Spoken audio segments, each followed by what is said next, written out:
Con el auspicio de Barter, aumenta tus ventas. WOM, nadie te da más. Zapping, pruébalo gratis. AFP Habitat. Clínica Indisa. Toyota. Sodimac, la casa oficial de las selecciones. Y Casa Santa María de Grupo Santa María. Presentamos 24 horas Central. Presentamos 24 horas Central. ¿Qué tal? ¿Cómo están ustedes? Buenas noches, bienvenidos a las noticias. A casi un año del incidente ocurrido en Reñaca, el Tribunal Oral de Viña del Mar condenó como autor de homicidio simple, frustrado y otros 2 delitos a John Covin, el ciudadano estadounidense que usted recordará disparó contra manifestantes en el marco del estallido social. La Fiscalía pidió 17 años de cárcel. 10 de noviembre de 2019, John Covin empuña su arma y dispara en 3 oportunidades en contra de la multitud. Un joven resulta herido en una de sus piernas. Yo siento el sonido, el estruendo, no me percato, sigo caminando y la gente en el griterío me dice: tírate al suelo, estáis sangrando. Me miro y veo que sale la sangre a chorro de mi pierna. La misma tarde, el ciudadano estadounidense fue detenido. Luego de 11 meses en prisión preventiva, fue declarado culpable y condenado por 3 delitos. Por unanimidad, condenar al acusado como autor de los delitos de homicidio simple frustrado en la persona de Luis Ahumada Villegas, de homicidio simple tentado en la persona de Daniel Molina Mesa y del de disparar injustificadamente un arma de fuego, todos delitos cometidos en Viña del Mar. Disparos efectuados en medio de una masiva manifestación en Reñaca, en el marco del estallido social. Un grupo de asistentes impidió el paso de algunos vehículos. Así lo aseguraba a través de redes sociales el ahora condenado, minutos después de disparar. Mi auto fue rodeado por una masa de gente que empezó a sacudir mi vehículo. Yo manejaba con cuidado para no atropellar a nadie, pero no iba a dejar que le hicieran algo a mi camioneta. Y al avanzar comenzaron a golpear el vehículo y entré en pánico. Veredicto en contra de este hombre de 57 años que arriesga hasta 17 años de cárcel por los delitos acreditados. Al salir del tribunal, su mujer se mantuvo en silencio. ¿Cuál es la opinión de todo este proceso? Si has podido conversar con él, ¿qué te ha dicho? ¿Esperan que se pueda revertir la sentencia? ¿Esperan que pueda caer en libertad?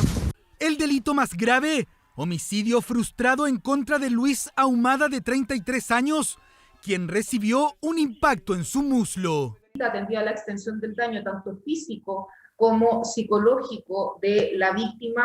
El imputado sea condenado a una pena de 7 años de presidio mayor en su grado mínimo. Para la defensa de John Covin, una pena que resulta excesiva. Argumenta que su representado mantiene una irreprochable conducta anterior. Consideramos que concurren un sinnúmero de circunstancias atenuantes, particularmente mi representado nunca había tenido una causa penal, una persona sin antecedentes, un profesional. Disparos injustificados que, según la resolución del Tribunal Oral de Viña del Mar, alteraron el orden público en Reñaca. Balas que podrían haber causado la muerte a este joven. La sentencia se conocerá el próximo 25 de octubre.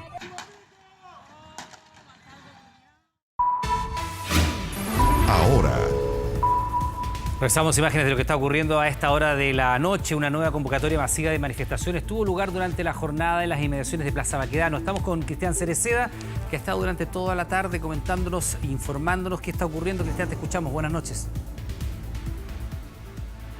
Hola, ¿qué tal? Muy buenas noches. Así es, imagen completamente en vivo de lo que pasa a esta hora acá en Plaza Baquedano, cuando solo hace algunos minutos comenzó ya a llegar un contingente importante de carabineros para comenzar a intervenir en este punto neurálgico, cuando a esta hora deben quedar aproximadamente unas 300 a 400 personas. Eso sí, el ingreso de la policía se hizo muy difícil, principalmente porque este grupo comenzó a usar punteros láser, también comenzaron a lanzar algunas bombas Molotov e incluso también fuegos artificiales. Sin embargo, a esta hora ya está desplegado por estos sectores, también en puntos estratégicos, para poder disolver principalmente al grupo que continúa a esta hora ya de la noche. Lo cierto es que la jornada reunió aproximadamente a 1.200 personas según una estimación preliminar que hizo Carabineros. Nosotros hemos estado desde muy temprano acá en este punto, podemos proyectar al menos 1.500, quizás a 2.000 personas. Lo cierto es que la jornada comenzó a eso de las 16 horas y quizás la imagen más llamativa, más crítica, por decirlo también de alguna manera, fue cuando un grupo de personas vestidos de negro, también encapuchados, comenzaron a pintar la estatua del general Baquedano. Usaron brochas, también rodillos, para entonces vandalizar este monumento. Lo pintaron totalmente de rojo. Esta situación se originó cuando en un principio estaba Carabineros apostado en ese sector, sin embargo en un momento se desplegó hacia otro sector para cortar el tránsito. Fue en ese intertanto que este grupo aprovechó para subirse primero a la base y posteriormente al caballo propiamente tal, para comenzar a pintar entonces esta figura. Luego se fueron de este lugar, volvió Carabineros, pero ya fue llegando una mayor cantidad de gente, proyectando más de 1.000 fácilmente a eso de las 6 de la tarde. Toda esta secuencia también fue monitoreada desde cámaras de vigilancia por el subsecretario Juan Francisco Gali junto a Carabineros, tratando también de ir tomándole el pulso a toda esta situación en una jornada que por supuesto se convocó a través de redes sociales, en una semana marcada por la conmemoración del 18 de octubre, ya pronto a cumplir un año desde el estallido social. Tanto convocatorias que se han realizado acá en este punto neurálgico de la región metropolitana, como también en otros sectores y comunas de la región metropolitana. Lo que sí, una jornada mucho más tranquila. Nosotros pudimos percibir un ambiente de carnaval, se escucharon música a harto volumen, también algunos parlantes, música, batucadas, harto baile, pero a pesar de esta situación, de forma paralela, también se fueron registrando algunos incidentes, principalmente por el eje de Vicuña-Maquena, por Diagonal Paraguay, por ejemplo, Merced, y también frente a la Embajada de Argentina, principalmente con el levantamiento de barricadas, algunos sujetos que destruyeron, por ejemplo, semáforos, señaléticas y cualquier elemento que se encontraban finalmente ahí en la misma vía pública, para entonces levantar fogatas y en esa misma instancia también enfrentarse contra Carabineros por cercanías de Plaza Baquedano. Hasta el momento no se ha entregado una cifra consolidada de detenidos. Por lo general este balance se realiza a la mañana siguiente, proyectándolo para la jornada del sábado, pero sí se informó de una persona que fue detenida por la policía uniformada, un hombre de 31 años en silla de ruedas, que fue también captado por imágenes también de dron y también otro sistema de televigilancia. Un hombre de 31 años que entonces fue detenido por desórdenes y que lo más probable mañana ya vaya a enfrentar a la justicia, como ustedes lo están viendo ahí en imágenes. A esta hora continúa desplegado el contingente policial, si bien llegaron en su momento más de 1.000 personas, a esta hora ya la jornada en cuanto a la presencia ha ido bajando, pero todavía se mantiene un grupo mientras la policía también continúa interviniendo. Te escucho, Iván.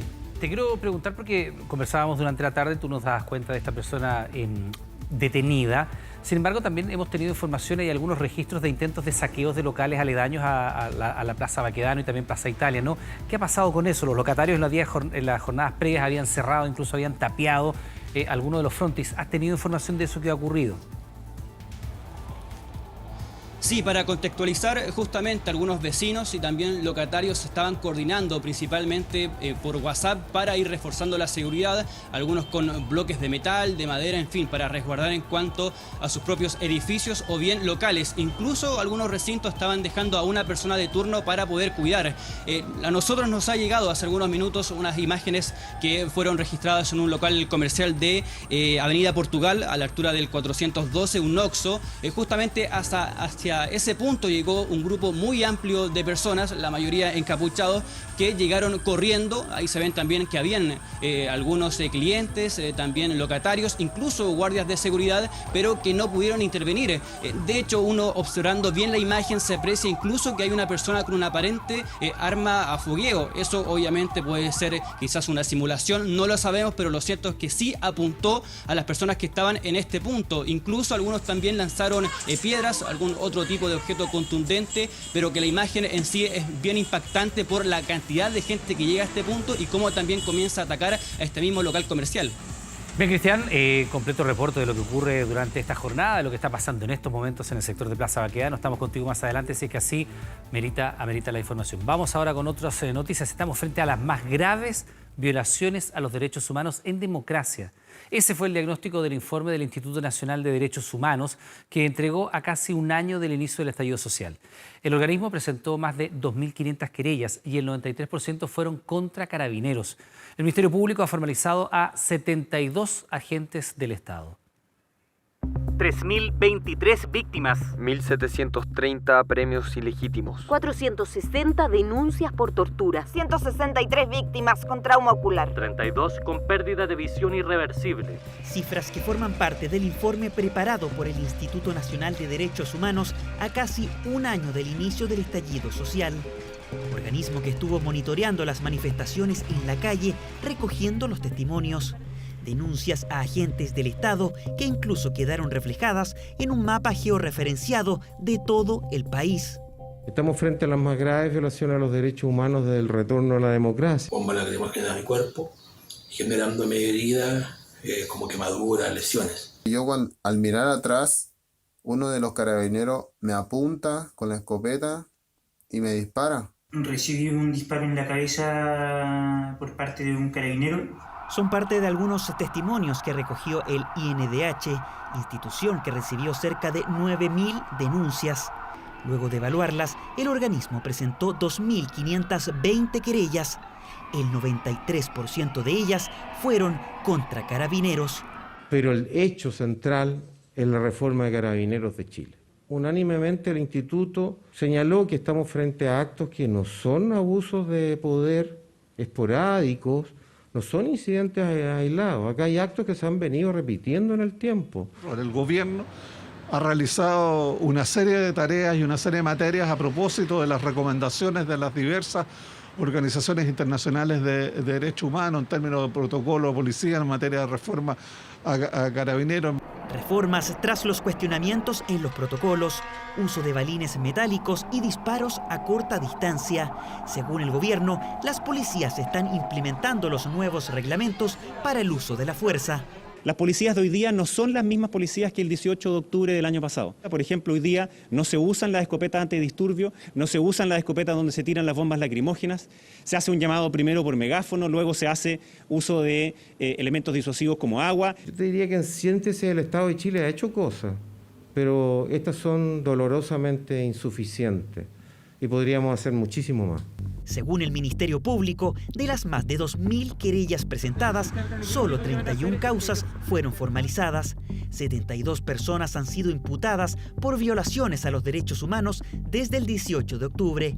El INDH reconoce que los avances en materia judicial han sido lentos y plantea la necesidad de avanzar más allá de la búsqueda de responsabilidades individuales.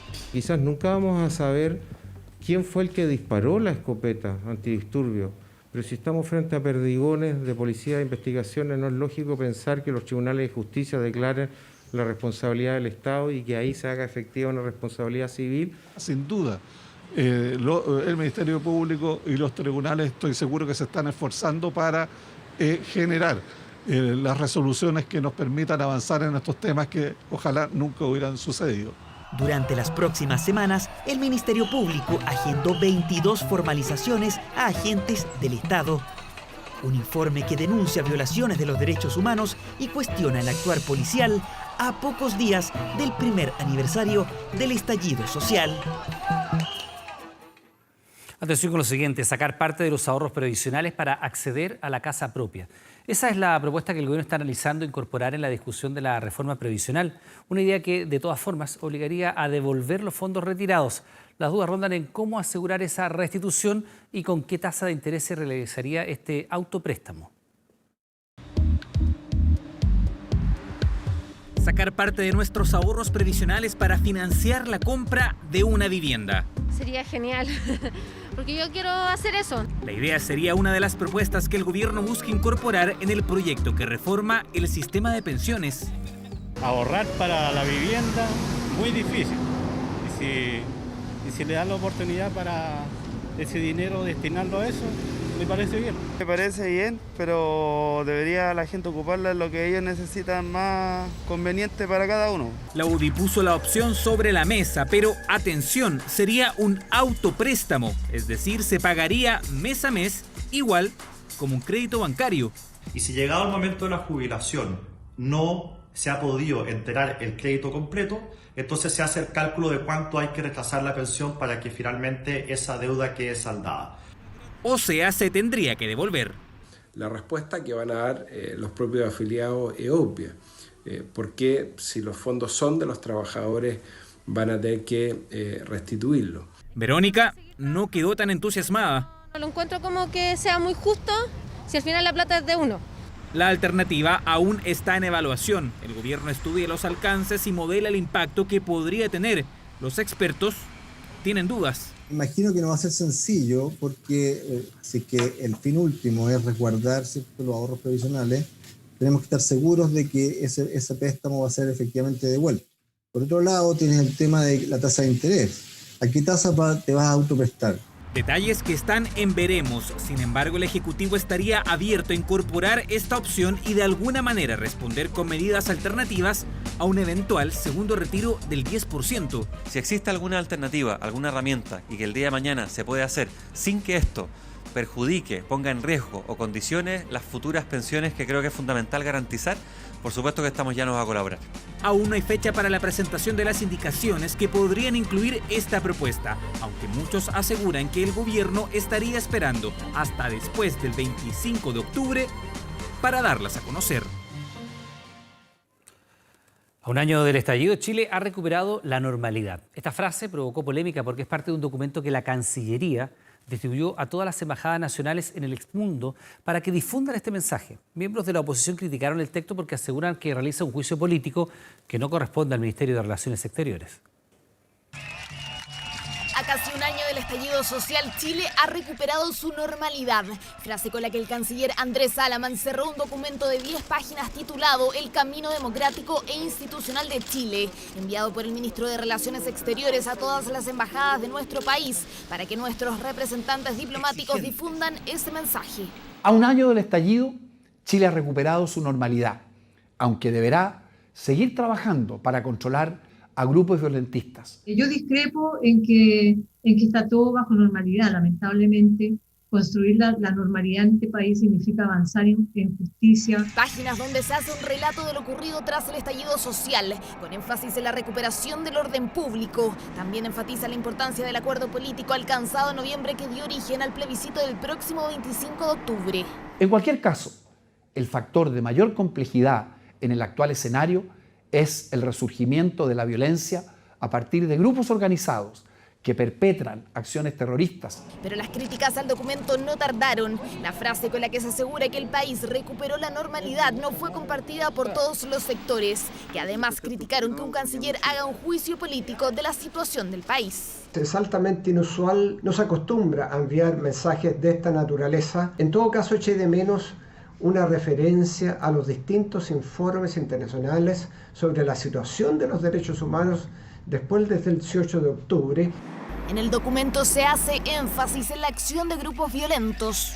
Resolver la situación antes mencionada, dice el documento, depende de dos factores: la acción del gobierno para frenar la violencia e imponer el orden público a través de carabineros, dando garantías que no habrá violaciones a los derechos humanos, y el repudio enérgico de todas las fuerzas políticas a fin de aislar a los violentistas. Algunos sectores radicales de izquierda quisieron instalar el caos, el miedo y la destrucción. Señalando hacia el final del documento que Chile ha recuperado la normalidad, cuando en las últimas semanas hemos visto cómo eso no es cierto, sino que quizás en cantidad los abusos y atropellos no han sido tantos, pero siguen siendo igualmente graves, cuando hace pocas semanas vimos un joven lanzado al río. Otro de los puntos que aborda el documento es la acción de Chile frente a la pandemia. En él se asegura que nuestro país adoptó tempranas medidas para fortalecer el sistema hospitalario y que además se reaccionó oportunamente con una batería de medidas para provocar una recuperación económica. Nadie alude a que estemos en el ranking de los países con más fallecidos, con más casos. No dicen que la trazabilidad se perdió porque la atención primaria nunca se consideró. Algunos esperarían que hubiese algo más autoflagelante, autocrítico respecto al manejo de la pandemia, pero las cifras hablan por sí solas. El escrito criticado por la oposición debe ser difundido en todos los países con representación chilena, a solo 2 días de que se cumpla un año del estallido social del 18 de octubre. Y ponga atención a lo siguiente, un carabinero infiltrado en Lo Hermida fue descubierto por los vecinos luego de aparecer en un programa de televisión. Este uniformado había participado de actividades por casi 4 meses con la comunidad y según el gobierno fue enviado como agente encubierto con el objetivo de descubrir una organización criminal. El hombre de negro que sostiene el lienzo es el carabinero. Se hizo llamar Giovanni y se ganó la confianza de varios vecinos de Lo Hermida.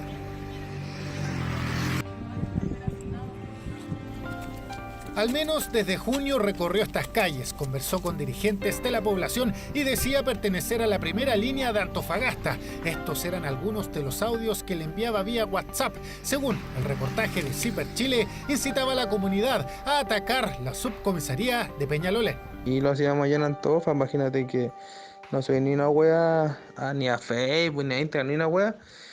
Y decir un área específico, es como que los guanes no estén preparados, que los guanes no nos estén esperando y empezar a atacarlo, hermano, a atacar a los culiados.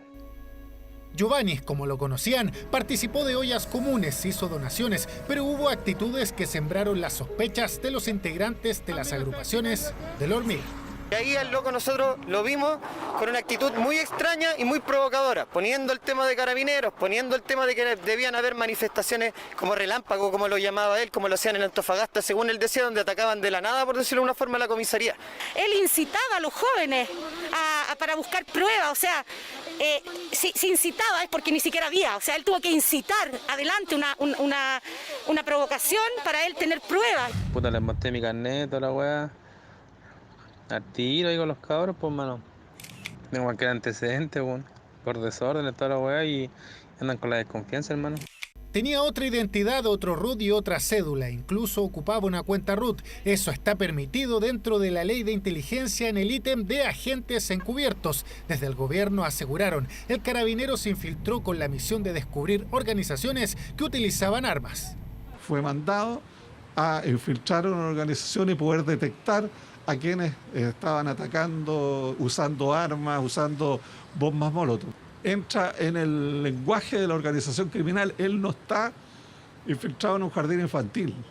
Se actuó bajo el margen de la ley, se lo hizo para introducirse en organizaciones sospechosas, aunque hubo críticas de algunos sectores por la incitación del carabinero encubierto. Ha procedido a incitar a las personas a efectuar actos de violencia, entre ellos derechamente a quemar una comisaría, de acuerdo a la información que se ha obtenido, son particularmente graves y por supuesto no están amparados en la ley de inteligencia. Muy distinto. Una cosa es ser agente encubierto, ser agente revelador, pero cosa distinta es incitar a hechos de violencia. En el caso de los ataques a la subcomisaría de Peñalolén, en Lo Hermida, ha sido una investigación que no ha utilizado agentes encubiertos. Y las denuncias que hay respecto de otros agentes encubiertos debe ser para otro tipo de investigación. Pero, como el uniformado fue descubierto, una vecina lo vio vestido de carabinero en un programa de televisión. Ella alertó a la comunidad. Así se daban cuenta que era un infiltrado. Y ahora que hayan más encima infiltrados, solo viene a probar que a nuestra población se le está castigando por luchar por los derechos para que nosotros podamos vivir mejor. No pensamos que esas deben ser las formas de atentar contra nosotros. Carabineros no se refirió al tema al tratarse de una labor de inteligencia. El gobierno despejó otra duda. Descartó que la gente, al tener otro carnet, habría podido votar 2 veces. En paralelo a esto, la Contraloría ofició al Registro Civil y a la institución para que informen sobre la legalidad de poseer una segunda identidad en procedimientos policiales. La industria aérea chilena advierte que nuestro país se está desconectando del mundo. Esto producto de las restricciones que hay para el ingreso de extranjeros. De hecho, 3 aerolíneas decidieron irse del mercado local y 30 rutas directas entre Santiago y el mundo ya han sido canceladas.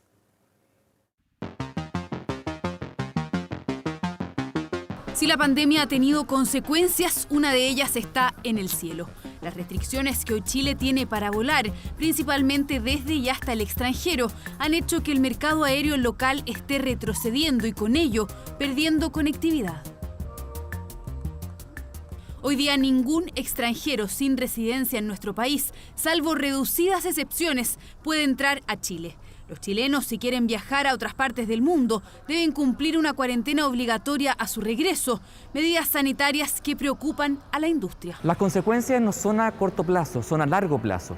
Primero porque vamos a tener menos rutas por las que habíamos trabajado y lo más importante, podemos perder la democratización de los cielos. Nosotros cuando traemos nuevas aerolíneas hay más oferta y más competencia sana entre las aerolíneas y más ofertas de asiento. Vamos a volver a lo que teníamos antes, que eran una cantidad de rutas monopólicas importantes. ¿Qué pasa cuando hay rutas monopólicas? Los precios aumentan. Panamá y República Dominicana, por ejemplo, permiten el ingreso de turistas siempre y cuando presenten un examen PCR negativo que no tenga más de 72 horas. Pero con el panorama chileno, desde la concesionaria Nuevo Pudahuel, estiman que este 2020 habrán viajado solo unos 8 millones de pasajeros. Puede sonar mucho, pero es una cifra similar a lo que ocurría hace 12 años atrás. Actualmente hay 30 rutas directas entre Chile y el resto del mundo canceladas, entre ellas Londres, Barcelona, Houston, Ciudad de México, Río de Janeiro y Mendoza. Pues la limitación de que extranjeros vuelen al país, pues eso está poniendo en riesgo la conectividad. El año pasado en vuelos internacionales habían por encima de 172 vuelos y hoy hay 19 vuelos internacionales desde Chile.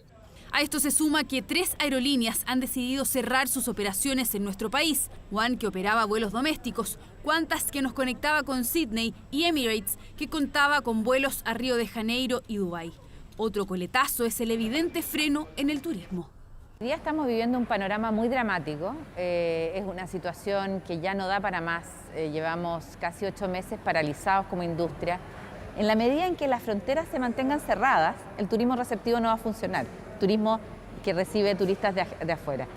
En el gremio hotelero, por ejemplo, donde tienen permisos para funcionar, solo están operando en un 36%, número que se explica en parte por la falta de turistas. El 50% o un poco más quizás de la demanda de hotelería proviene de extranjeros.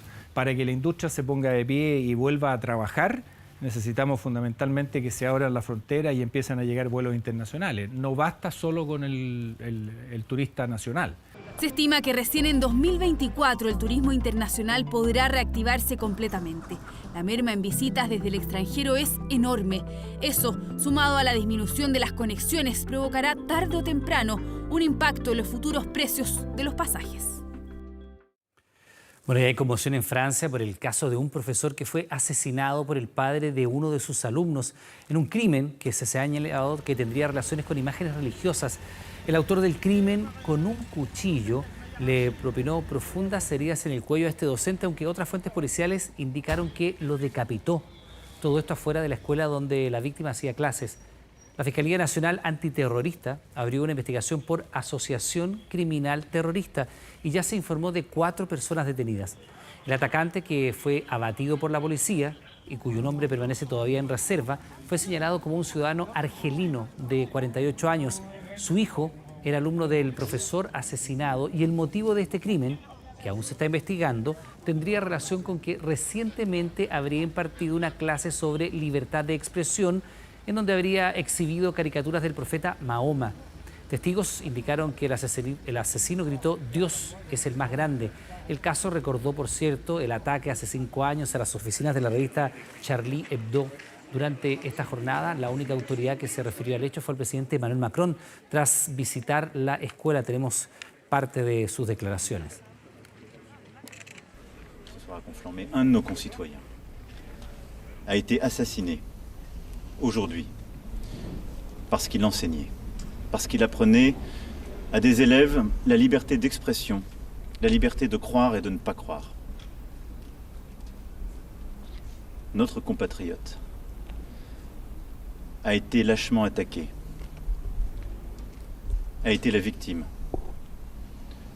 d'un attentat terroriste islamiste. Y de regreso a nuestro país, Evelyn Matei y Joaquín Lavín en una primaria. La alcaldesa de Providencia quiere que el candidato presidencial del sector se defina bajo ese mecanismo. Lavín aseguró que no es tiempo de entrar en este tipo de debates, mientras que Renovación Nacional descartó esta idea. No pudo votar en este simulacro. Distinto hubiese sido en un proceso real.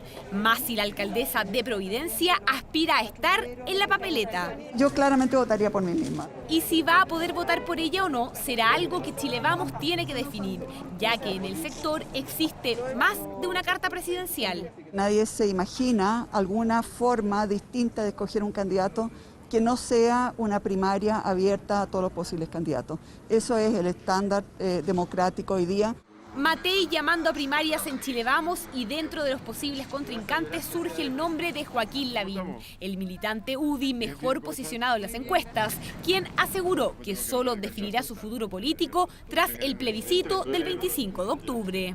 Soy alcalde, no estoy en esa discusión por ahora. Creo que lo importante es la elección que viene el domingo 25 de octubre, el plebiscito. Toda la otra discusión se verá después. Si las elecciones fueran entre Joaquín Lavín y Evelyn Matei, ¿por quién votarían en esa papeleta? Está difícil esa decisión, pero no serían dos papeletas, sería una sola. ¿Sí? Difícil decisión la de hacer o no unas primarias en el sector que incluyan a dos candidatos de la UDI. En Chile Vamos el debate se instaló y aún no existe consenso. Ya vendrán tiempos de definiciones, que no es hoy día, que tendrá que decidir el Consejo General de nuestro partido cómo se resuelve.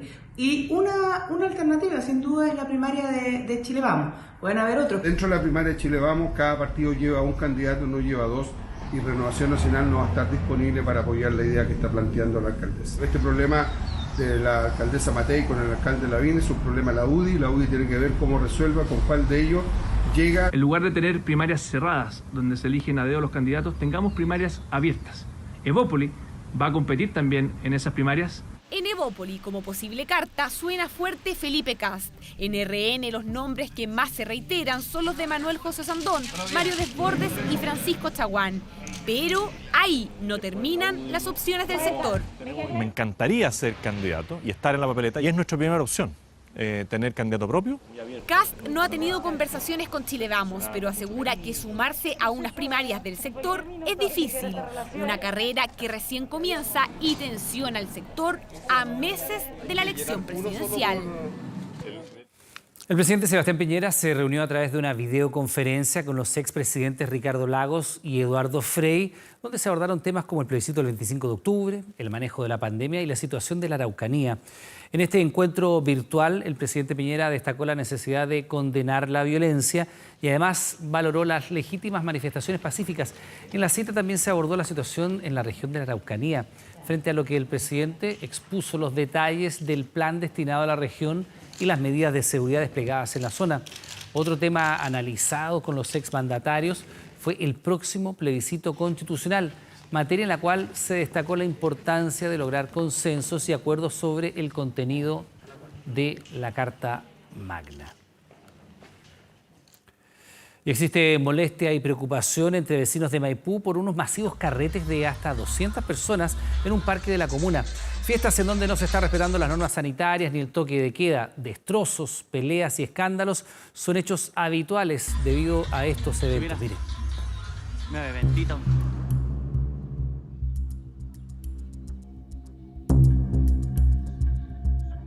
Una escena casi diaria en el Parque Tres Poniente de Maipú, el retiro de escombros que se produce tras cada fiesta masiva como esta. Sí, mira, un eventito.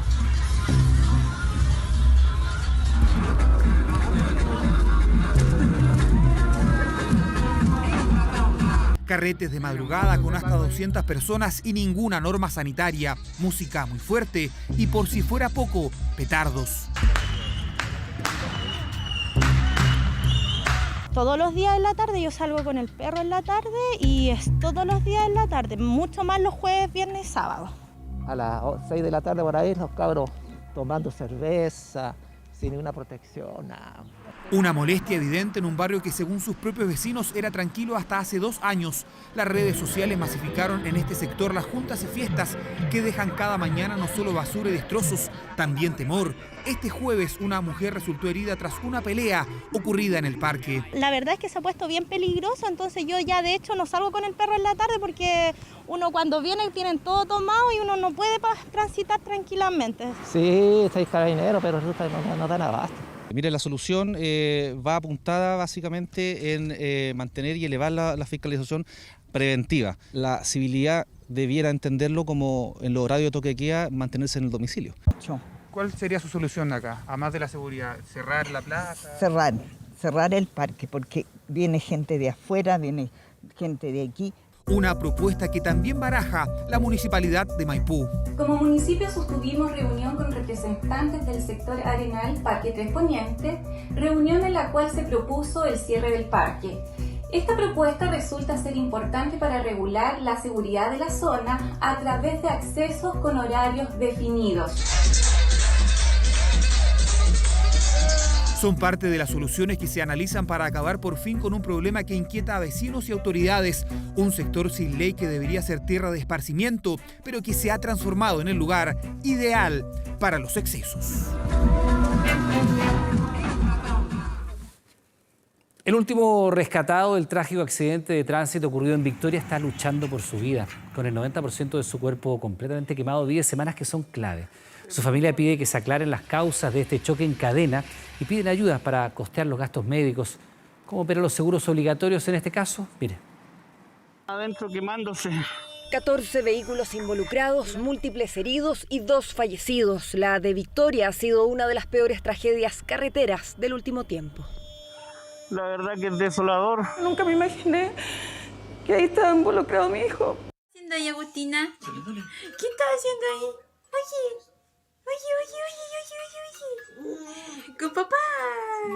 Cristian Viveros, de 38 años, fue el último en ser rescatado. Pasó varios minutos atrapado en el fuego hasta que carabineros y otros conductores escucharon sus gritos. Sobrevivió, pero con más del 90% de su cuerpo quemado.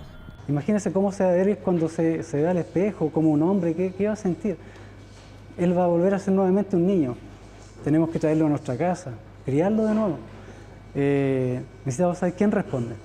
Sus padres viajaron desde Victoria a Santiago, viven de allegados en la cisterna y cada día visitan la clínica Invisa para verlo, aunque sea a distancia. Está internado en la unidad de quemados, bajo estrictos cuidados médicos. Ya fue sometido a una primera cirugía, está conectado a ventilación mecánica, con uso de drogas para mantener su presión arterial. Es de cuidado, su situación es muy grave. Quieren darle la mejor atención y que Cristian sobreviva, pero eso los enfrenta a otro gran temor, los costos. Según su familia, su ISAPRE cubrirá gran parte de los gastos mientras esté hospitalizado. Otra parte será el GES, pero nadie respondería hasta ahora por su rehabilitación psicológica y física. Él cuando salga de acá se va a tener que rehabilitar. Y todo eso es dinero. Todo eso es un costo, todo eso. Necesitamos saber quién responde. ¿Quién responde ante la dignidad de una persona? Ante la dignidad de un joven de 38 años que tenía toda su vida por delante y que no esperó estar ahí. Se dijo que la neblina jugó en contra, luego que no había la señalética y que eso impidió una reacción oportuna de los conductores, falta de expertise al volante y varias hipótesis. La investigación del Ministerio Público sigue adelante, la única encargada de esclarecer causas y posibles responsabilidades del accidente.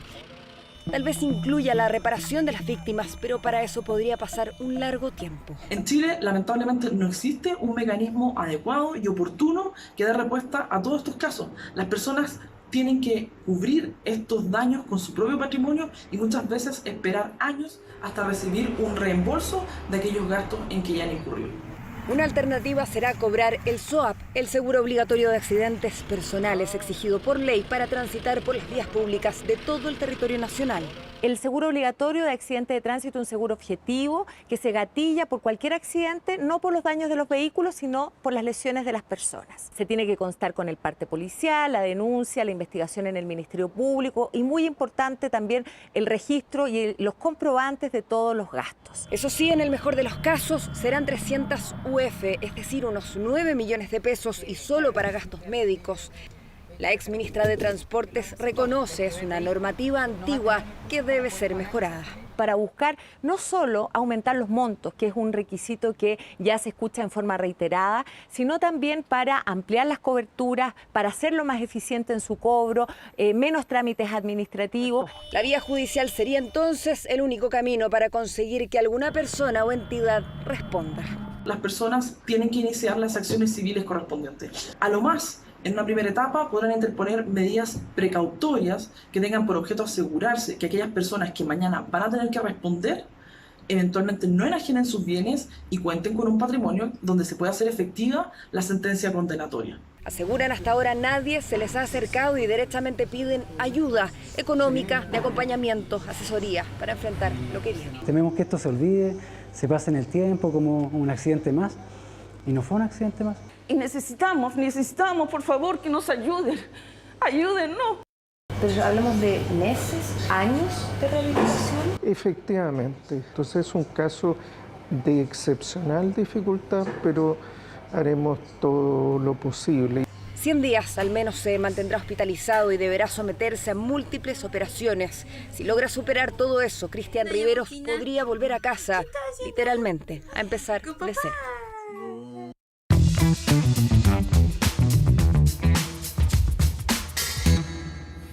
Es viernes, es época de cambio, como todos los viernes estamos junto a Aranza Fernández, porque hay muchas personas, Aranza, ¿cómo estás? Buenas noches, que naturalmente miran esta época difícil de la pandemia como una oportunidad para transformarse, para emprender, y tú nos vas a contar hoy un emprendimiento que es bien impresionante. Claro, ojalá que pueda servir de inspiración para todos quienes nos están mirando. Buenas noches, Iván, buenas noches también a todos en sus casas y sobre todo a los emprendedores que cada viernes nos acompañan en Aquí Vamos. Hoy tenemos, como tú decías, una edición especial de este segmento. Les vamos a contar una historia que quizás a muchos les va a poder servir de inspiración. 3 amigos chilenos que materializaron una idea que se les ocurrió conversando, quizás como a muchos, y que se han convertido en una revolución hoy día de la comida. Not Company, ¿te suena? Es que los he leído, encuentro que el concepto es fantástico porque tienen las Not Burger, tienen el Not Mayo. Tú nos vas a contar. Es una idea que ha sido tan revolucionaria que incluso uno de los hombres más millonarios del mundo hoy día puso dinero en esta compañía chilena. Aquí el secreto es el uso de la inteligencia artificial en la elaboración de alimentos. Los invito a revisar a todos en esta edición especial de Aquí Vamos, a emprendedores destacados. Esta es la historia de Not Company.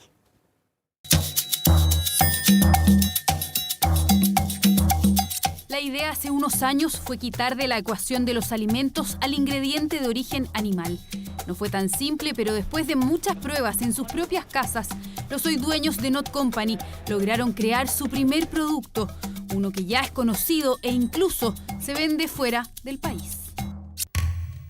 Not Company es la creación de 3 amigos que a través de la inteligencia artificial quisieron revolucionar el mundo de la comida. De ellos hoy quedan 2 cofundadores. Matías fue quien tuvo la idea y Karim quien aplicó la ingeniería y las fórmulas para que Not Company funcionara.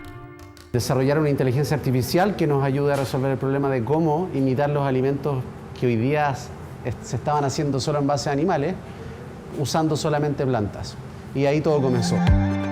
Tuvieron que pensar cómo lograr esa fórmula y para eso crearon un algoritmo que les va sugiriendo recetas para elaborar productos sin incluir huevos, leche o carne, probando las recetas en sus cocinas.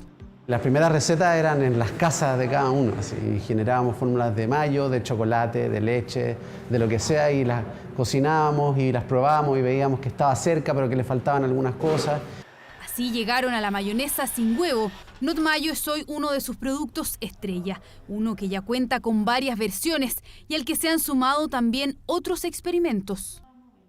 Esta es nuestra cocina experimental Aquí ocurre la magia donde los chefs del equipo de inteligencia artificial colaboran con Giuseppe y generan estos productos, ¿cierto?, que están solo basados en plantas que imitan la versión animal.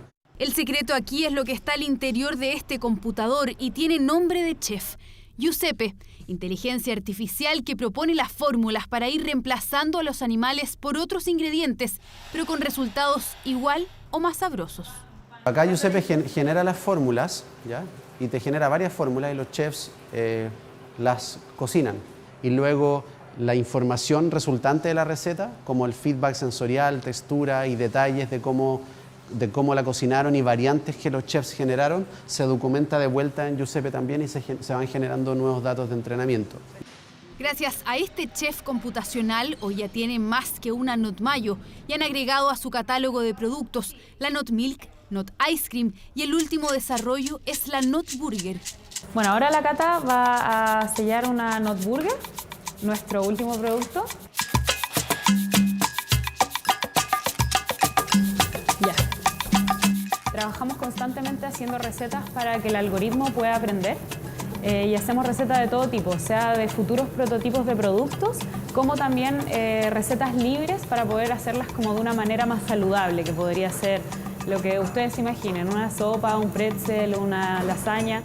Aquí todo ha sido ensayo y error, un proceso que ha tenido caídas que a lo largo del tiempo estos emprendedores han tenido que saber sortear para volver a empezar. Tuvimos varios golpes fuertes, principalmente con temas de la generación de productos, la producción a escala, ¿cierto? El primer cargamento de Not Mayo que se fue, se rompió todo. Todas las Not Mayo se rompieron, era porque el envase tenía un problema de diseño, tuvimos que volver a hacer o rediseñar el envase. Hubo otra que se robaron el camión que iba con todas las Not Mayo. Cosas que pasan todo el tiempo y uno tiene que ahí ver cómo lograr resolverlo. Con todos esos obstáculos superados, después de algunos años, hoy esta compañía que nació como un emprendimiento tiene una gran planta, son cerca de 130 trabajadores. Este espacio es otra de las características de la Not Company actual.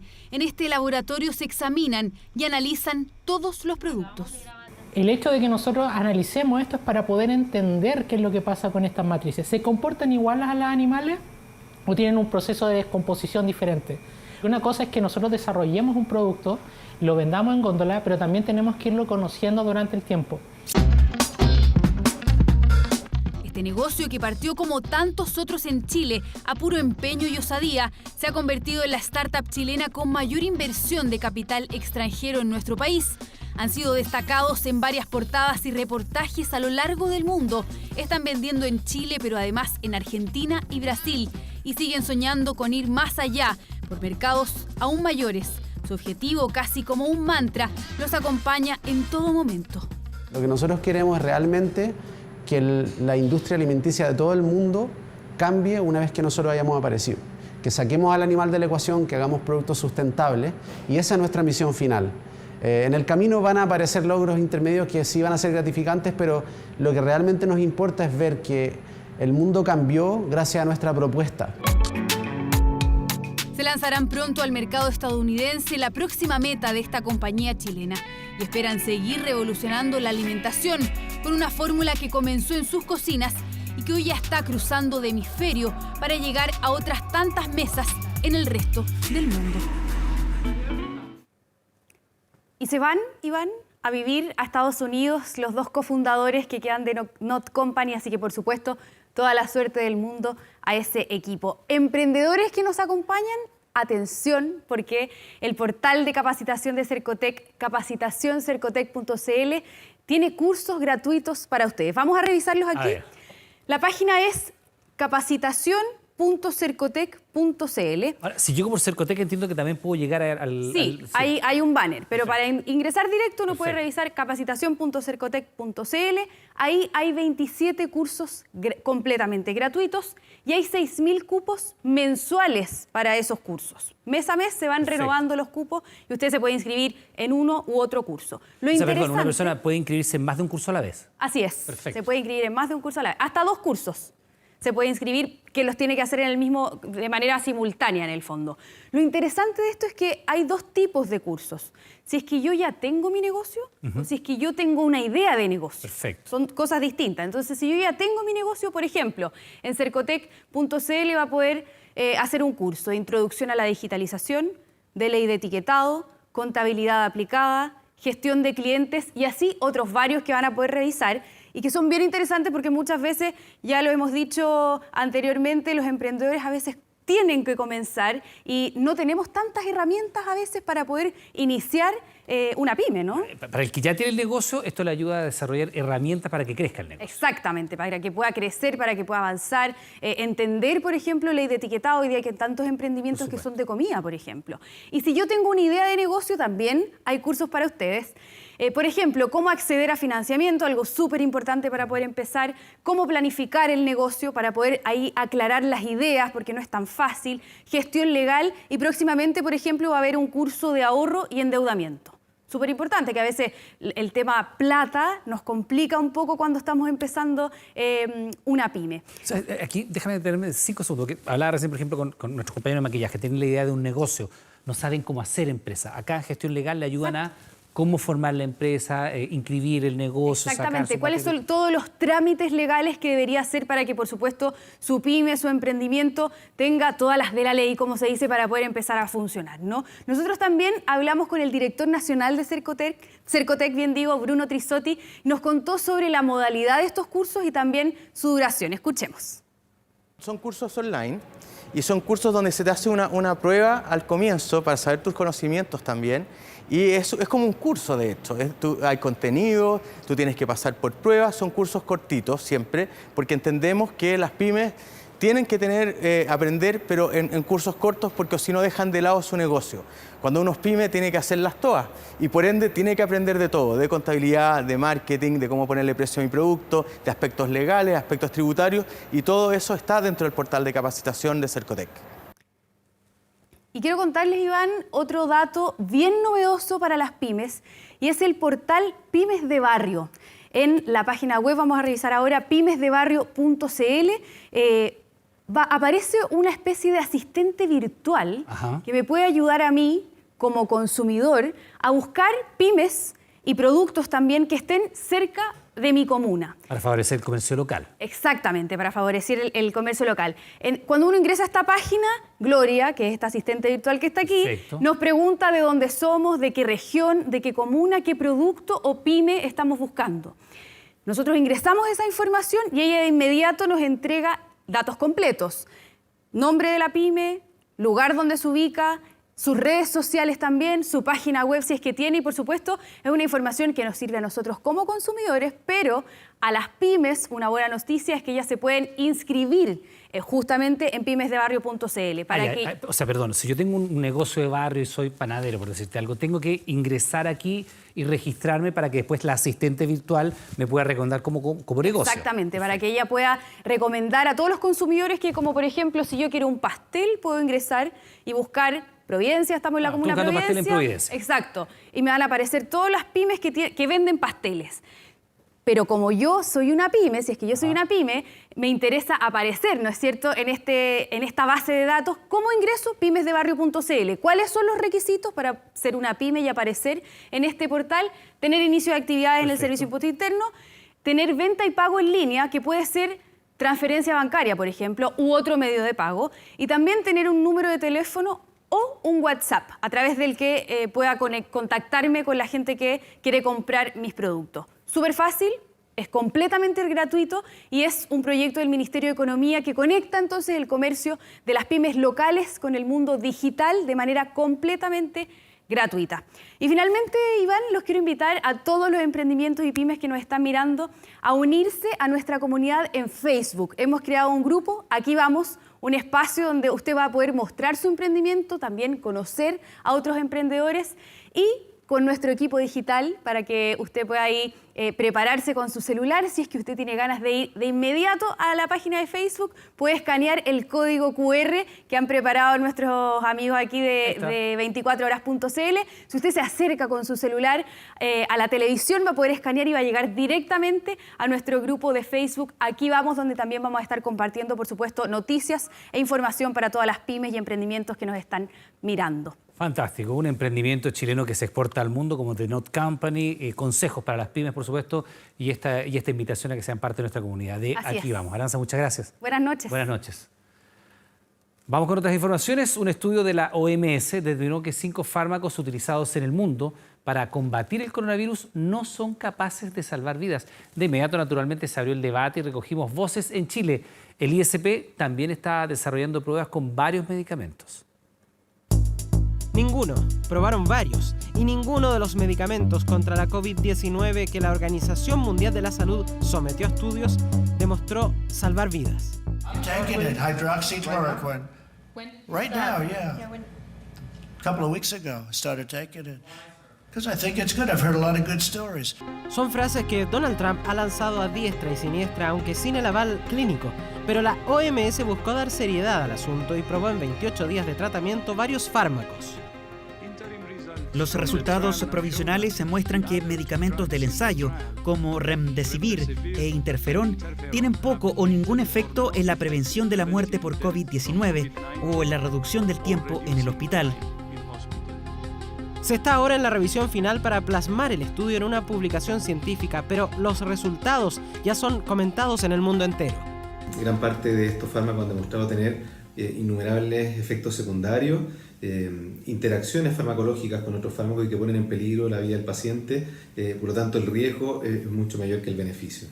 Y el estudio Solidarity enciende alarmas, con más de 11.200 pacientes en 400 hospitales de 32 países de todo el mundo, verificando una realidad que muchos hubiesen querido fuera distinta. No existe todavía ningún medicamento que haya demostrado en el mundo que efectivamente sirva para tratar el COVID-19. Lo que sí han demostrado es que de alguna manera disminuyen ciertas sintomatologías como la tormenta de citoquinas que se produce cuando ya el sistema inmune tiene una respuesta muy fuerte en los pacientes COVID que tienen avanzado la enfermedad. Allí es donde los medicamentos podrían ayudar en la disminución de la presencia viral y más directamente en el tratamiento específico de ciertos procesos de la enfermedad. Todavía faltan muchos estudios que están en curso para tomar decisiones con base científica sólida. Investigación que en el mundo sigue y en Chile también. Hay alrededor de 6 a 7 estudios que están hoy día autorizados en Chile. La mayoría son de anticuerpos monoclonales. Los anticuerpos monoclonales lo que hacen, evitan que el sistema inmune responda con tanta fuerza que en el fondo no nos hagamos daño a nosotros mismos. Algo fundamental, más aún cuando el informe de la OMS remarca que no existe forma de salvar vidas directamente con estos fármacos. Lo que sí existe, repito, es tratamientos para los síntomas de COVID y eso es lo importante y lo que yo creo que es siempre importante clarificar a la ciudadanía. Es la investigación en Chile y el mundo para encontrar cura o tratamiento al COVID. Investigación que continúa y se hace lo más rápido posible.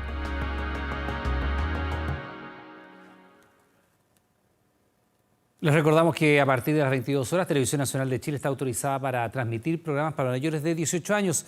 Atención con lo siguiente, la PDI desarticuló una poderosa banda dedicada a revender vehículos robados en encerronas y portonazos. Funcionaban creando automotoras ficticias para luego estafar a ingenuos clientes. Mire.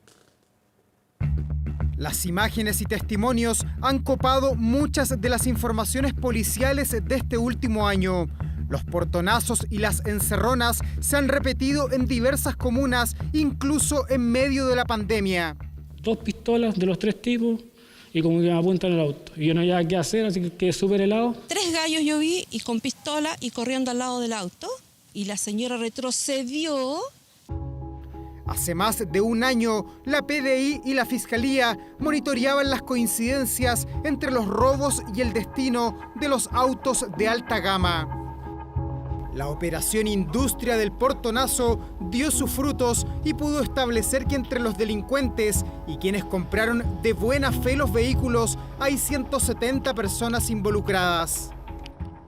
Es una asociación ilícita que trabaja de tal manera que es una organización como una industria que aprovecha todas las falencias de nuestro sistema y en definitiva blanquea vehículos producto de robo con intimidación y violencia para ponerlos en el mercado formal. Trabaja con una organización jerárquica, tiene líderes, tiene brazos operativos, tiene recaudadores de dinero y también tiene, por supuesto, testaferros que son los que en definitiva inscriben los vehículos y aparecen como primeros dueños para luego estafar a los compradores de buena fe. La Fiscalía estima que son 181 los autos robados y luego revendidos a inocentes compradores que fueron estafados. Utilizaban nombres ficticios como el de Pompeyo Carrazo, muy parecido al de una gran automotora. La PDI ha hecho un trabajo acucioso de mucho tiempo para sacar de circulación a una peligrosa banda, recuperar vehículos. Aquí hay que entender que hay muchas personas que están afectadas, que han sido estafadas para comprar vehículos con estas facturas ideológicamente falsas. Y por lo tanto hay mucha información todavía y que es parte de la investigación. Lo que hacen justamente es a través del sistema de empresas en un día, levantan sociedades que tienen nombres similares a automotoras conocidas y de esta forma entonces generan facturas falsas. Ya hay 36 detenidos, entre ellos el tatuador, hombre clave en esta organización. Con expertise modificaba el chasis de los autos y el número de serie de los vehículos para luego recodificarlos e inscribirlos en el registro civil. Lo que se hace es efectivamente tatuarlo y esto significa modificar los números de chasis y números de VIN, que son los números identificatorios del vehículo, para que coincidan con la factura. Y de esa forma entonces luego pueden ir al registro civil y obtener con la factura y con ese número de chasis y VIN nuevo una patente nueva. Se incautaron 36 millones de pesos y 5 armas de fuego en allanamientos simultáneos en Santiago, el Maule, la Araucanía y la región de los lagos. El líder operaba desde la cárcel de Puerto Montt, donde cumple 2 penas por tráfico de drogas. Fue sorprendido habitando en una celda VIP en el centro penitenciario y finalmente fue derivado y trasladado a la cárcel de Puerto Montt, desde donde seguía operando. El día de hoy, de hecho, le incautamos 2 teléfonos en su celda. La Fiscalía Centro Norte y la Brigada de Lavado de Activos ya recuperó 86 vehículos. Resta por encontrar otros 95 que circulan por el país, pero fueron robados en encerronas y portonazos. Un senador brasileño ha causado escándalo al esconder dinero en su ropa interior en medio de un allanamiento. Se trata de este senador que aparece allí, Chico Rodríguez, parlamentario aliado del presidente Jair Bolsonaro, quien era investigado por desvío de dineros públicos y ante el registro que la policía hizo en su casa de la ciudad de Boa Vista, decidió ocultar en sus calzoncillos más de 30.000 reales, algo así como 4.200.000 pesos chilenos. Su historia se hizo viral en los medios internacionales y se convirtió también en uno de los principales temas en la prensa brasileña. Bolsonaro aclaró que el senador no tiene nada que ver con su gobierno, aunque reconoció que le tenía aprecio y respeto. Sin embargo, oficializó su destitución como vicepresidente del bloque oficialista en el Senado, asegurando que su gobierno combate la corrupción sin importar quién sea el sospechoso. La investigación en contra de Rodríguez, quien en un comunicado negó los cargos en su contra, se dio en el marco de una investigación por el desvío de recursos destinados a la lucha de la pandemia. Esto en el estado amazónico de Roraima.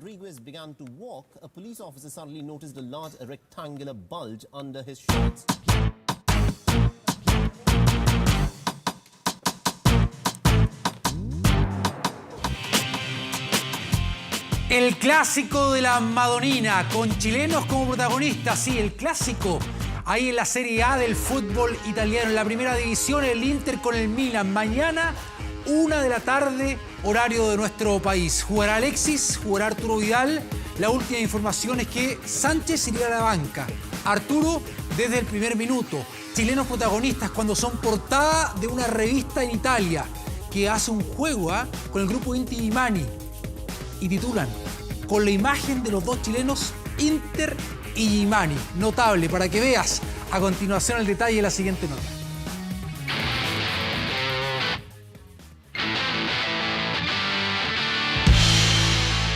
clásico de la Madonina a la vista. Este sábado a las 13 horas, Inter y Milán jugarán un nuevo derbi en la ciudad de la moda, por un chileno o dos. Sánchez è tornato con... Alexis está de vuelta con una fatiga muscular. Haremos evaluaciones, intentaremos tener mucho cuidado también, porque jugaremos cada 3 días.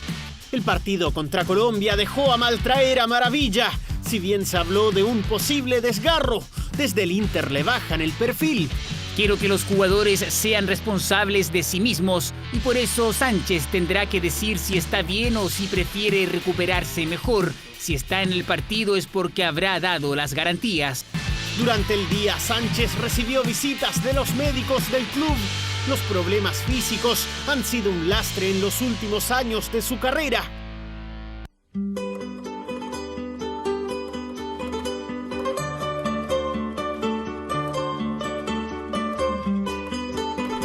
La dupla chilena fue portada de la revista Guerín Sportivo. Inter y Gimani. Es un honor por estar con los maestros ahí, los maestros del ballet. Aunque yo soy hincha de la Roma, no del Inter, pero bueno. La huella que dejó el grupo Inti Gimani en Italia es imborrable. Mira, nosotros en realidad estábamos en una gira por Europa cuando fue el golpe en Chile. Nos decían Intiñe le mani, que quiere decir que se te tiñen las manos. Y a algún creativo se le ocurrió, Inter y Gimani está divertido. La figura de Vidal se apodera de Milán. El Rey espera ser titular luego de una buena doble fecha clasificatoria. Y si vuelves de la selección después de hacerlo bien, vuelves con la moral alta, hay que aprovecharlo. Vidal en las calles, las dudas por Alexis, la fusión chilena Inter y Gimani. Ingredientes para el clásico de la Madonina.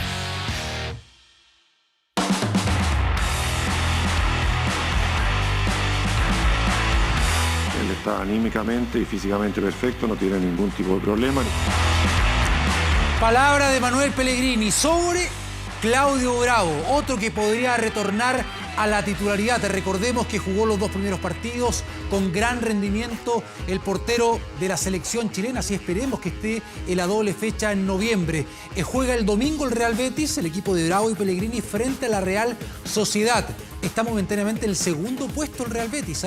Sería importante también lograr otra victoria, aparentemente con Claudio Bravo, reitero, regresando a la titularidad. Vamos con la nota.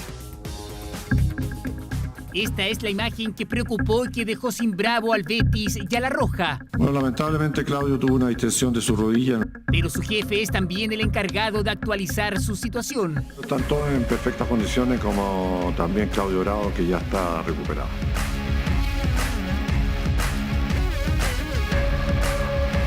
Ya esta semana se integró desde el día miércoles trabajando con el plantel. A Claudio ahora se le ve bien concentrado y motivado. En las prácticas de este viernes le convirtieron, pero también atajó. Él está anímicamente y físicamente perfecto, no tiene ningún tipo de problema, ni siente dolor en la rodilla.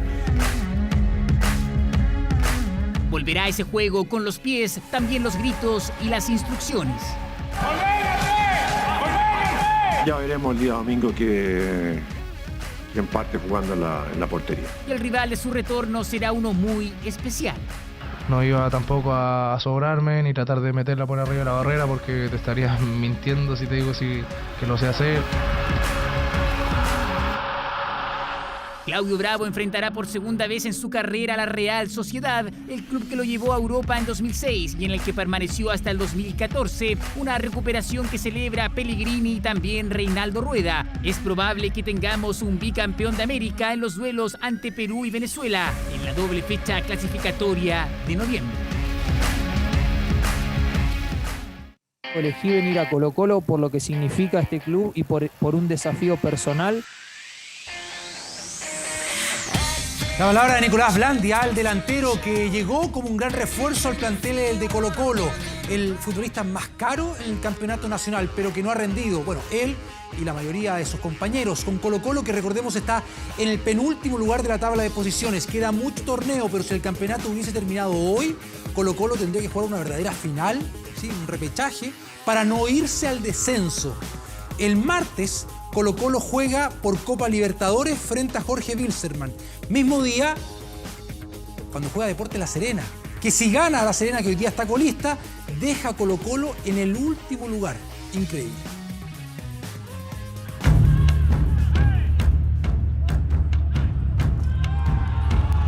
Obviamente que somos conscientes de la posición en la que estamos en la tabla.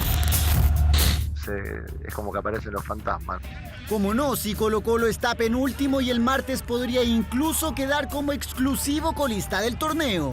Y de que tenemos que trabajar muchísimo para salir de ahí. Y lo primero es mejorar físicamente porque... Lo que Gustavo espera o busca de nosotros, hoy en día no lo tenemos para sostenerlo durante los 90 minutos.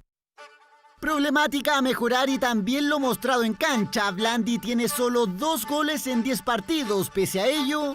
No me considero en deuda porque desde el primer día que llegué a Colo-Colo me brindé al 100% como profesional.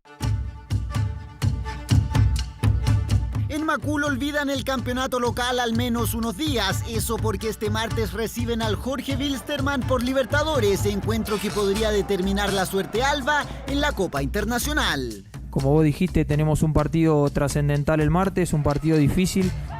Su rival no juega un partido en la Liga Boliviana desde hace 7 meses. Quizás escenario perfecto para que el 20 Albo sume minutos y, por qué no, volver al gol. No tengo ninguna duda, estoy muy comprometido y convencido de que trabajando, esforzándome al máximo, las cosas van a salir. La competencia en ataque está brava. Al frente tiene a Esteban Paredes, goleador histórico, capitán y gran referente del equipo. Es un privilegio poder compartir plantel con Esteban, el máximo goleador de la historia del club, del fútbol chileno, jugador de selección que ha jugado en mundiales, de sacar las cosas positivas. Obviamente también me lleva a mí a exigirme. En Colo-Colo intentarán dejar los fantasmas de lado. Copa Libertadores podría brindar el partido para ese salto, un torneo que Blandi conoce y donde quiere demostrar por qué llegó al Monumental. Estoy contento de estar en Colo-Colo. Bueno, ahí está. Entonces, la próxima semana Colo-Colo no juega su fecha por el fútbol chileno porque, reitero, ese día martes juega por Copa Libertadores. Cosas del fútbol. Tiene muchas chances, hartas opciones de clasificar ahí en esa competencia internacional a los octavos de final. Vamos con la siguiente historia. Se llama Osama Bin Laden Jiménez. ¿Sí? Tiene 18 años, es un futbolista peruano que tendrá que lidiar toda su vida con un nombre que jamás pasará inadvertido. Ha jugado en las series menores de la selección peruana y esta semana hizo noticia porque firmó, sí, como Osama Bin Laden, su primer contrato como profesional. Osama, ¿me escuchas bien, cierto? Sí, ahora sí. Osama, no escuchó mal, la conexión es con Osama Bin Laden, un futbolista peruano de 18 años que da sus primeros pasos como profesional y que ha tenido que convivir con el peso de su nombre. Es como algo normal, ¿no? Es como que me llamara José, Pablo, porque me gusta el nombre también, llama la atención. Osama es su primer nombre, Bin Laden su segundo, sus apellidos son Jiménez y López. Esta semana hizo noticia porque el equipo Unión Comercio le hizo su primer contrato como profesional. En Perú es todo un personaje y acá cuenta cómo su padre le puso este nombre que jamás pasará inadvertido. No, mira, lo que pasa es que estaba en fama el nombre en el 2001 y yo nací en 2002.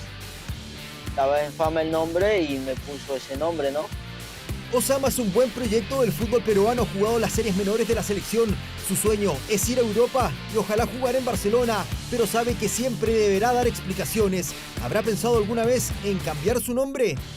Sí, pensé en cambiármelo, pero no, estoy tranquilo con mi nombre. Ya asimilé todo porque años anteriores también pasó lo mismo que ahora. Su nombre llama la atención, pero el de su hermano mayor también. Se llama Saddam Hussein. ¿Y no te llama la atención eso?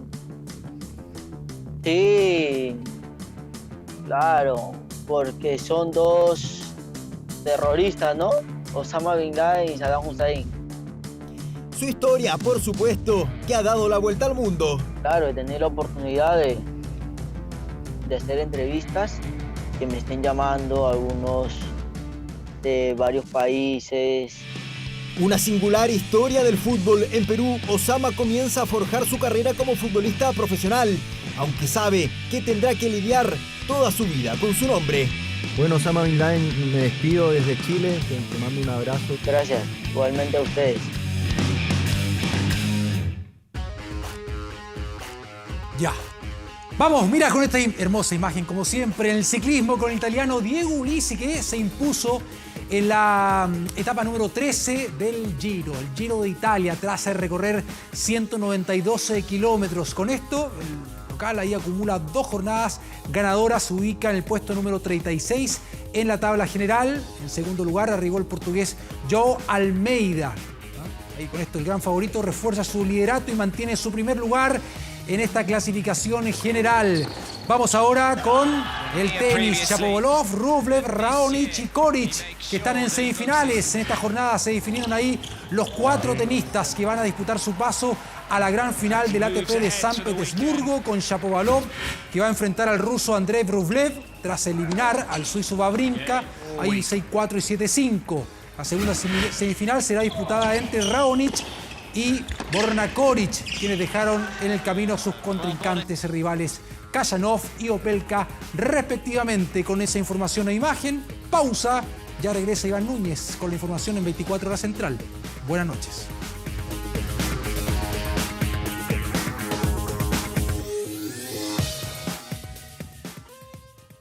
Ya volvemos con 24 Horas Central, con el auspicio de Barter.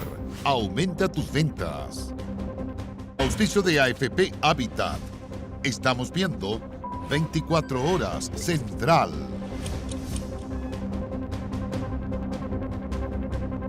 De regreso con las noticias, le contamos que Nueva Zelanda cerró el periodo de campaña presidencial de cara a las elecciones de este sábado.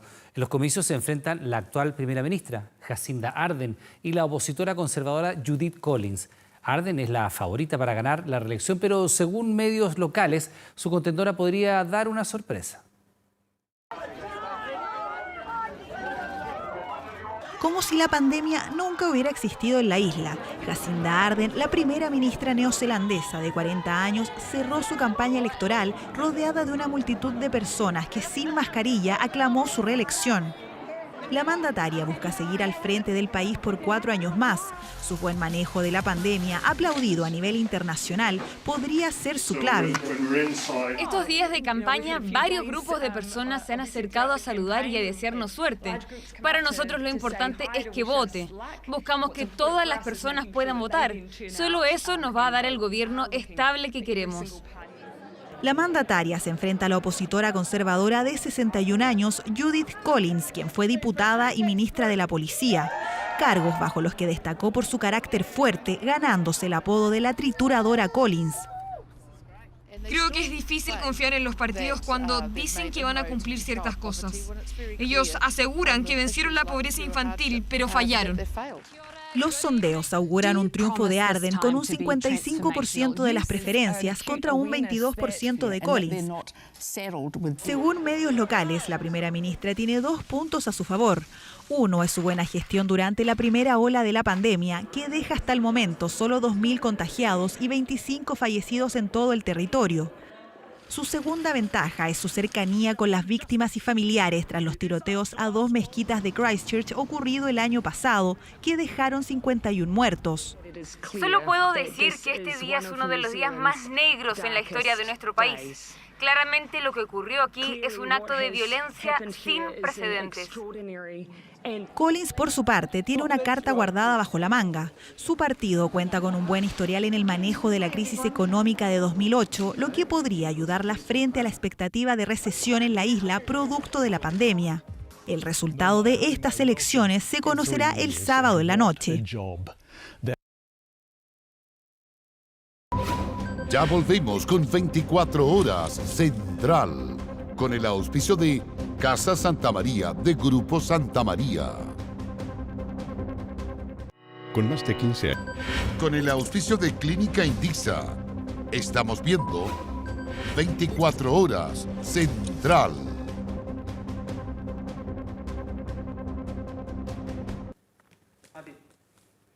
Bueno, en estos meses ya se nos hizo familiar que casi todo se hace frente al computador, incluido, por cierto, las clases.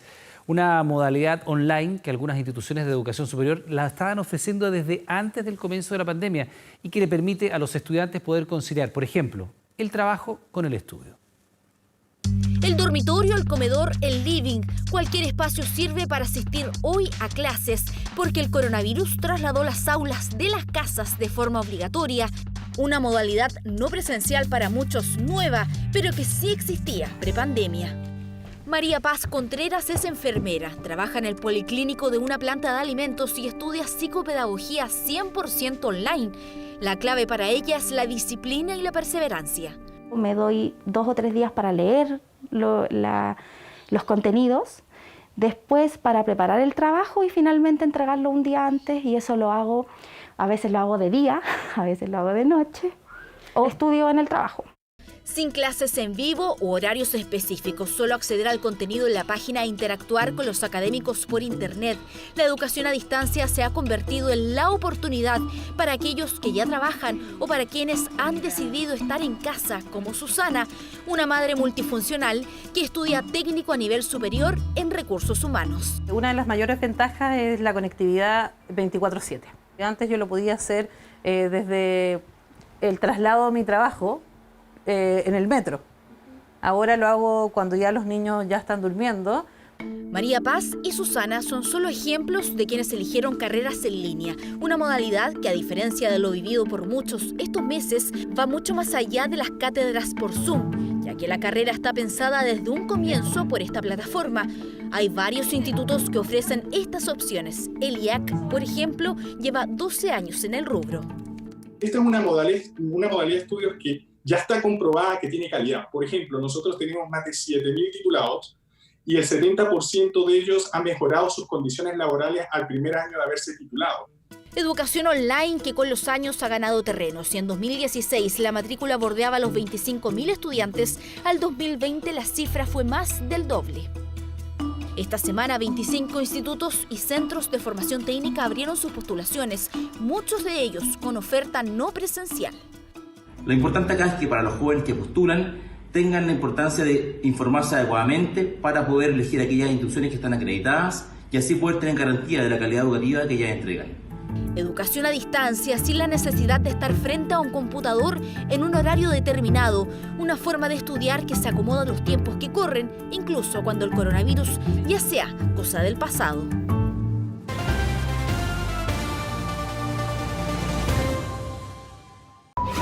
Ya volvemos con 24 Horas Central, con el auspicio de Sodimac, la casa oficial de las selecciones. Zapping, pruébalo gratis. Estamos viendo 24 Horas Central. 24horas.cl.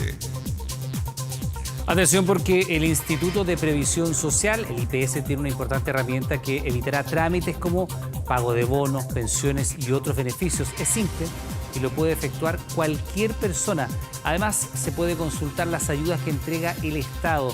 En 24horas.cl, nuestro portal, usted puede ingresar y de manera muy fácil, muy intuitiva, revisa todos los detalles de estos beneficios que están disponibles para usted. Con esta noticia útil, estamos terminando el 24 horas. Le damos las gracias por estar junto a nosotros. Permanezca en nuestra sintonía. En Bestseller llega Forrest Gump. No se lo pierda. Que tenga muy buenas noches y un mejor fin de semana. Chao, chao.